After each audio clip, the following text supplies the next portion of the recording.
আমি আজকের এই সম্বর্ধনা সভায় আল্লাহর কৃতজ্ঞতা প্রকাশ করছি, যার অসীম রহমতে আজকে শার্শাবাসী একটি সুন্দরভাবে নির্বাচন করতে সক্ষম হয়েছে এবং আল্লাহ তাআলা ন্যায়ের পক্ষে তার রায় দিয়েছেন। সম্মানিত ভাইয়েরা, আমি শার্শাবাসী সকল মানুষের কাছে আহ্বান জানাতে চাই, আসুন আমরা 5ই আগস্টের পূর্বের অবস্থাকে ভুলে যাই। আমরা এখানে ন্যায় সুবিচার প্রতিষ্ঠা করতে, দলমত নির্বিশেষে সকল মানুষের জন্য উন্নয়ন করতে আমরা ঐক্যবদ্ধভাবে কাজ করি।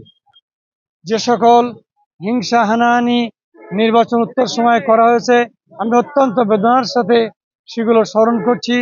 আমার আহত ভাইদের মায়েদের কথা আমি স্মরণ করছি। আল্লাহর কাছে তাদের দ্রুত সুস্থতা কামনা করছি।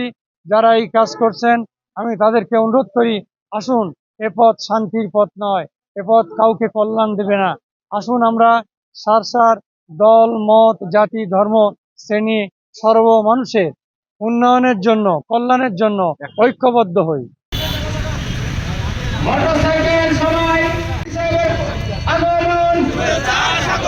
সবাই বসে যান, সবাই বসে যান, সবাই বসে যান, সবাই বসে যান।